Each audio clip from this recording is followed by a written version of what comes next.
Okay, so today I have Chris Benson with me. He is the Director of International Benefits at Eli Lilly. Um, Chris and I go way back. I don't remember exactly when we first met. I just know that we met each other through PHRA, which is Chicago. yes, so the Pharma HR Association, basically the round table. So when I was at GSK and you were at BMS at the time, right? Is that when we first met? Yeah. Right. So like I said, I don't remember exactly the first time we met, but I don't know if you feel this way, but for me, I always remember like how people make you feel. And so it wasn't the first time we met, but there was a time that you went out of your way. I think it was at the BMS um, when BMS was hosting the PHRA that year, you went out of your way to make sure that that everyone at the group knew about the fundraiser that I was doing at the time. I was calling it Live Obedience, which I was kind of uncomfortable about, like talking about the fundraiser and promoting it and asking for money. But you went out of your way to do that, and you've always supported that from the beginning. And since then, we've kind of stayed close, even outside of PHRA. So I really appreciate that. I'm glad we could stay in touch, and I'm excited to have you on today. So thank you very much for joining. Excited to be here. All right, so I'll turn it over to you. Can you tell us a little bit about your background and your current role? For sure. So, like Anthony said, Chris Benson, I am a global benefits professional that somehow landed here after college. I was an intern at a communications company in Indianapolis. And I thought I was going to be this super duper recruiter and diversity champion. Okay. I spent my time interning there. But as I was about to graduate and I was applying for jobs, everyone would respond, "You need more experience in HR." And of course, I was sitting there, how am I going to get this experience if you don't give me a try? Well, that was in 2004, and that was around the time that most companies were moving from compensation, benefits, payroll to this total rewards model. And I was blessed to get a position in the total rewards department at MS Communications. Shout out to Tracy Thompson, who took a chance on this young Chris Benson with no benefits experience to come in as the employee services specialist. And there I was answering benefits questions, compensation questions. I was thrown special projects where I had to just figure it out and come Uh-huh. up with something unique. So I began to dig into the reward space and found out that I liked benefits a bit more than compensation. So you have to be a special person to fall in love with benefits.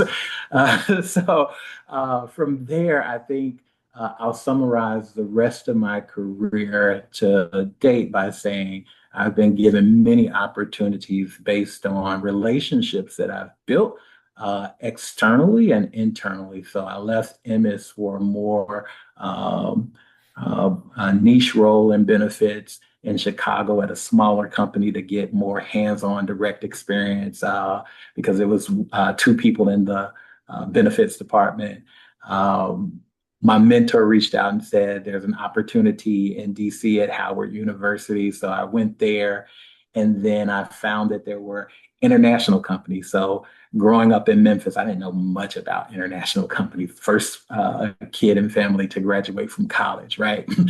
So took an international or went to a company that had international presence. And then about 10 years into my career, AIG called and said, we have an opportunity in international benefits.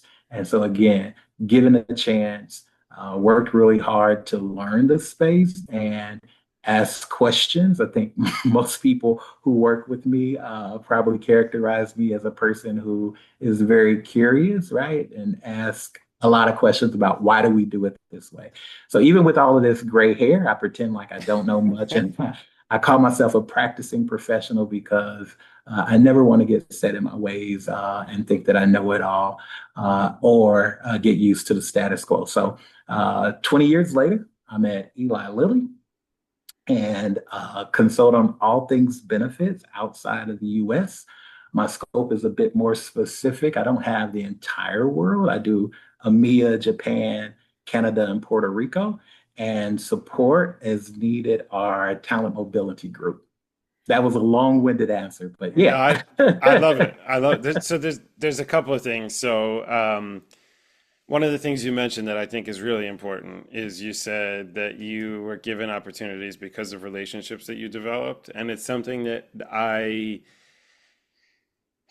don't think, maybe not just me, but from my perspective, that's something that I don't think that everyone is 100% clear on. And sometimes that's looked at negatively. Like you feel bad about using relationships, or using is the wrong word, but leveraging relationships that you have for opportunities.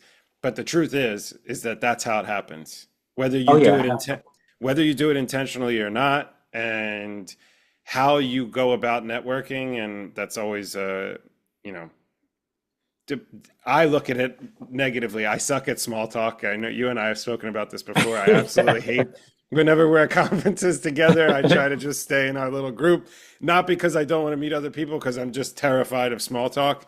Um, but the truth is that when you have an opportunity to meet new people and to learn about different things, as long as you do it authentically and genuinely, it's actually it's you always know the people who are networking to network and to use people versus actually developing genuine connections. And in that moment, your goal isn't to get something out of that individual, but that blossoms into things in the future. And I think it's really good that people talk about it, and you sharing that with. I hope it's useful for people who are listening to this, because I always love to hear stuff like that. So totally agree with you. Thank you for sharing that. Can I just say And one other thing yeah, about that? please, please. I agree 110% with you that it's all about authentic, genuine relationships that you make and you build. But it just reminds me of connecting with one of my mentors early on in my career. I went to a SHRM conference and I heard at the time he was the president of SHRM, so not the CEO, Johnny Taylor. And he gave an amazing speech at the conference. I was fresh out of college. And I just sent an email to say, I thought your speech was amazing. I didn't want anything out of it. I thought it probably was going to go to his assistant and just, Hmm. get thrown away. Well, he reached back out and he said, well, I'll be in Indiana at the Indiana SHRM conference. I want you to come and meet me for lunch and be my guest. And so we had a really great conversation at lunch. It wasn't about, can you help me get another job? But it was understanding, how did you get where you are? And Hmm. tell me this, tell me more. And so that was one of the first relationships that opened many doors for me. He took me to a session where it was all CEOs and CFOs located in Indiana. And in that session, he talked about the importance of mentoring. And he said, and my mentee is in the room today. And everybody in the room looked around. So did I, because I just met him at lunch. And he says, Chris Benson, wave your hand. And from there, I just say that those doors open. And I took that similar approach, checking out a person's energy and their openness, and really just trying to understand who they are. And if there's an opportunity to connect to other people, I try to do that as well. I love that. I love that. Yeah. Um, okay, so this might be all, like I told you before we started to record, you're the second person on here that's actually in the same space as me, saying benefits. I don't know that I've ever met a benefits person who knew that they wanted to do benefits before they landed in benefits. So in your story, you talked about how you kind of fell into it. I'm curious, did you did you know about benefits before you joined it, or did you just learn about it when you were looking at the overall total rewards piece? And then second, what attracted you to benefits? Like if you started out doing different things, what made you want to stay in benefits and pursue a career longer in that? Sure. So I knew a little bit about benefits only because my mom worked in benefits administration. Okay. And so I knew about the side where people would send in their requests for retirement and she would calculate pensions. I didn't want any part of really the administration piece. Okay. So I really wanted to be in a role that focused on how do you help people get into companies, stay there, and so and then fairness and equity. So that's what really attracted me to recruiting and diversity. And then quick let me take a turn really quickly, and I'll get back on point Sure, really sure. quick. Please, Okay. please do. So I dropped out of college for a minute. And I had all of these odds and end jobs at banks and at Anthem Blue Cross and Blue Shield as customer service, as a customer service representative. And I hated those type of jobs. But what I really found interesting while I was out of college is that I really liked the training component. And so when I went back to school, that's when I changed my major to HR management because training was a part of it. So what I'm getting at is you have to, try things because you don't know you have the capacity or the interest unless you really try. I needed a job at the time, so I said, let me try this benefit stuff. Have me an Hmm. offer before graduation, and it turned out that I really like the strategy piece and being able to hear from business leaders about problems and figuring out how do you use the rewards piece to to solve that problem for engagement and retention and attraction, right? I thought really quickly that I was going to be just a US focused guy and be the head of US benefits. One, because I didn't know that global was out there. But now I have my eyes set on while I'm in corporate America, one day becoming the head of global benefits, hopefully at Lilly, right? Some time there. But hey, I'm open. And as you see by my LinkedIn profile and my resume, I've moved around.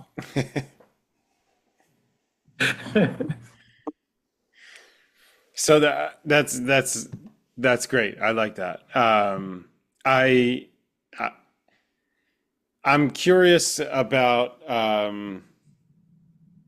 so knowing that you like where you are in benefits, and now you want to stay as someone who's never done any US benefits work. So I've never been single country. I've never even been just regional either. So I've always been global. And with that, you have to have you don't get to become as much of an individual expert in a particular country, right? I'm with you. I really enjoy the strategy piece. I love solving problems. One of the things I love about global is that there's always something different, whether it's like individual issues in the country, whether it's specific plan design, like plan design specific to the country or region, whether regulation, whatever the case is, there's always something to consider. Now, as someone who's supported in different different areas here, like international, US, regional, global, is there something you like more? Do you like focusing on individual countries, or do you like looking on the like the bigger breadth side? Oh, wait, I lost you. Okay, you hear me? Yeah, I hear you now. Yeah. Okay, I like focusing on the bigger picture, the global side, rather than the individual country. I've worked with individuals who will say, "Chris is a big picture guy, right? Okay. Uh, Let me develop the strategy or give me the vision, and I am happy to be the face to say, here's the principles. Let me Hmm. help you understand how what you're doing locally ties into this, and Hmm. let me help you to make this locally nuanced." But I think I much rather, I didn't like really the individual. I think my mentor, Jane Davila, she would often say international is a bit more sexy, right? In the US, I think up until Obamacare or the Affordable Care Act, there wasn't a lot of change. I know there's some state things that are happening, but not to the magnitude that you see outside of the US. And um, the opportunity is just so much greater because they're a bit further behind than what we see in terms of the sophistication with US plans and the um, you know those type of things. And we know working in this space, a lot of it is stemmed in some historical issues that happened outside of the US, which makes it a bit tougher to get things done. Hmm. Okay, I agree with you. I really, to me, I love the like the variety basically. You're never doing the same thing, which is why I stopped asking the typical day question. So what are some things, what are some key milestones throughout your career journey that you're proud of, or that you want to highlight that got you to where you are? Kind of like the relationship thing that you mentioned and how you've leveraged that. So is there anything else that you think is a big milestone throughout your career that you're either proud of or that's worth mentioning, um, that was integral throughout your journey? Yeah, I would say there's a couple of things. One, early on in my career when well-being was just taking off, at MS Communications, I built a well-being program that was cutting edge at the time, right? It's probably like, oh, that was nothing back then, but yeah, it was cutting edge at the time. And then if I fast forward to being in Chicago at Smith Buckland, a very small company, uh, still fresh out of college, had a mindset around how do we leverage technology better. So I got into benefit administration systems. But again, I was working focused in the US for a smaller company, didn't have the resources. So made provisions working with insurance companies to say, how do we give smaller companies some of the same advantages and drive efficiencies? And then at Bristol Myers Squibb, I am extremely proud of the work that I did with technology there, rolling out global benefits administration outside the US and all of our countries with a headcount greater than 10, as well as some work that I did in the DEI space, learning a bit from you, Anthony, with your P2P program, developing minimum standards for the International Benefits Program, and then for global mobility, and infusing it with benefits that looked at DEI as well. Love that. Thank you.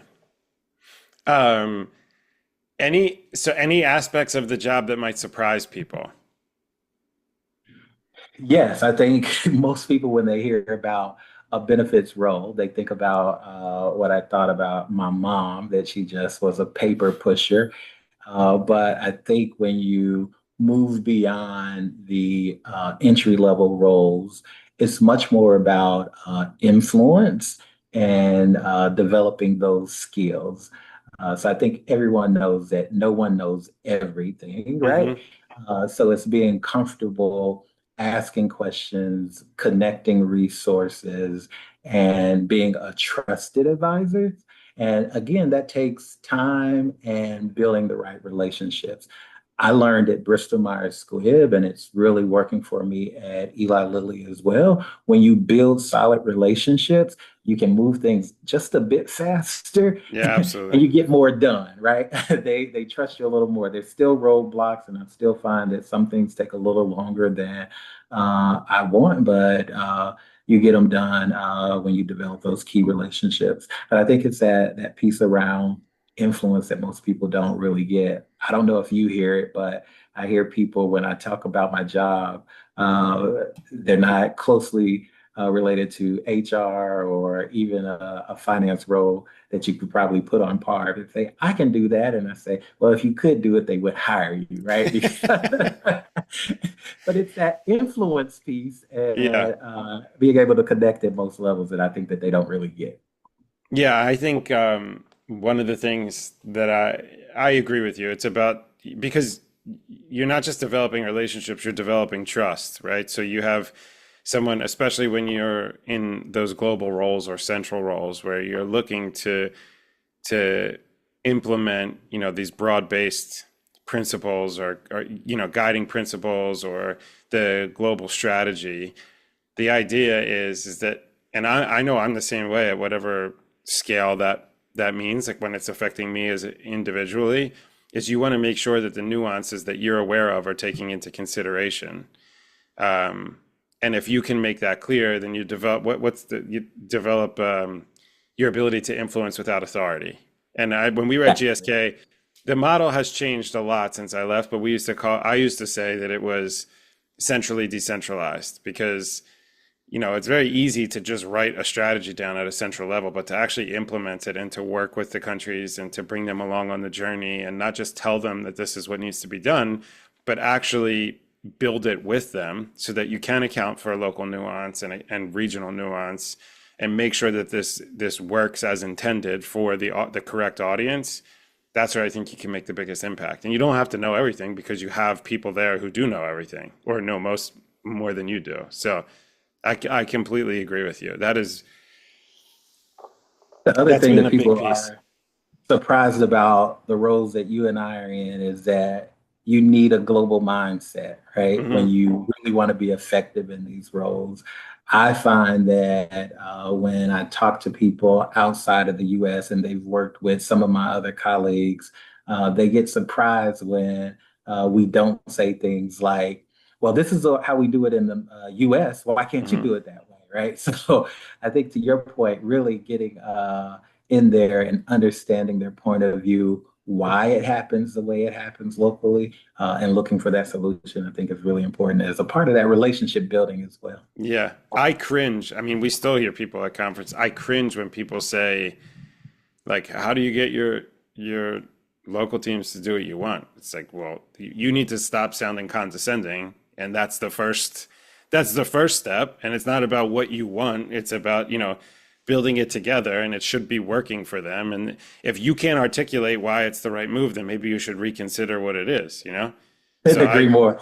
And yeah. that's the Anthony that I met in Chicago. Anthony and I were, well, he had been to the PHRA one other time. I was completely new.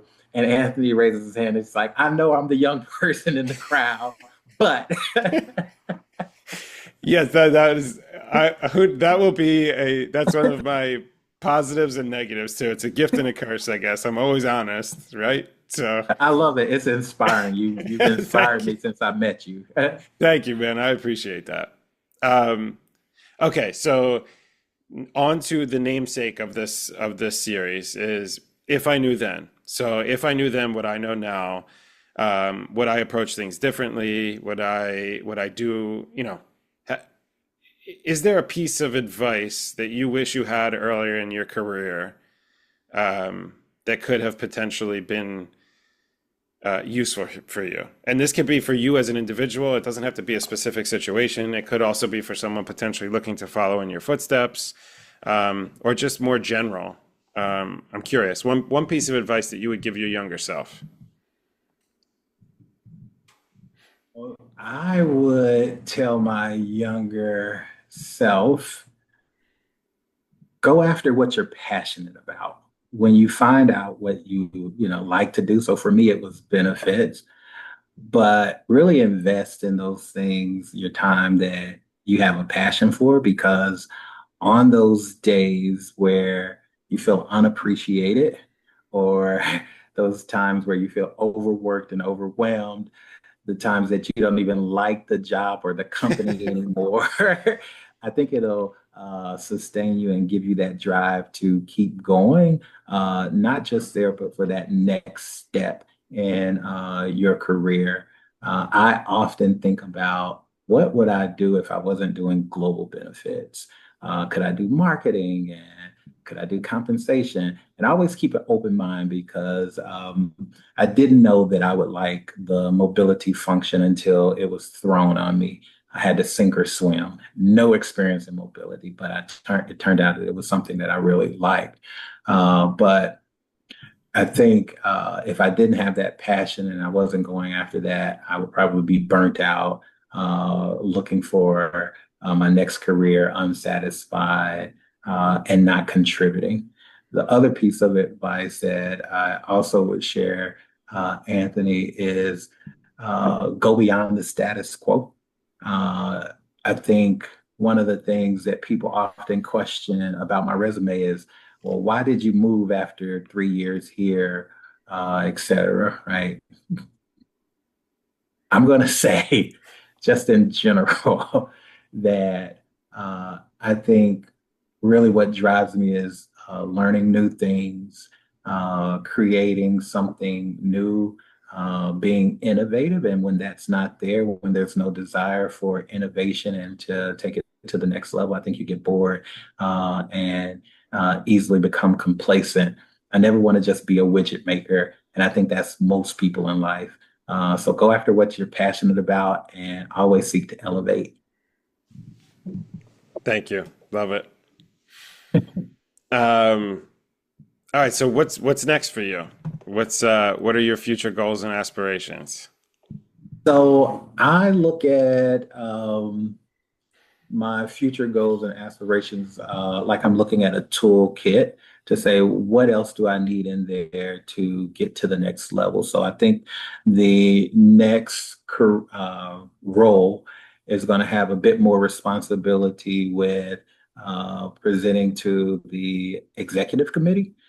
So I don't do a lot of that now. There's bits and pieces that I prepare and get folks ready to have those conversations, and then back into managing teams is something that I think is a blessing and a cursing. You love to, Hmm. meet people that have a drive. It's easy to develop them because they're so hungry, but all of the things that comes with managing teams and being able to let go sometimes becomes a struggle. But I think those things are what I'm thinking about in terms of the next step. And then, quite frankly, I'm very passionate about work outside of the company. So I do a lot of volunteering in my community and in countries where they need support for education, clean drinking water, medicine. So I have projects that I do in Nigeria. And even here in the US with scholarships and access to education. So one day, hopefully, I'll get a really big bonus and I'll be able to untie from corporate America and focus on how do I make a greater impact in the world. I love that. Yeah. I love that. That's really great. I there are parts of your job that are rewarding, but there's nothing really as rewarding as there is for giving back. So I hear you. Anyone has the winning lotto numbers, let me know. And All right, thank you very much. I really enjoyed this conversation. But before I wrap up, is there anything else you want to share? no, it's been such a pleasure always talking to you, Anthony, and all that you do to elevate the industry and even outside of work, what you do to make a difference in the world. So thank you. Thank you very much, Chris. I really appreciate it. This is awesome. Congratulations. I wish you continued success. Um, Again, I appreciate us staying in touch. It's been great getting to know you over the years, and thank you for everything. So, thanks again for coming on, and we'll talk again soon. All right, take care. All right, cheers.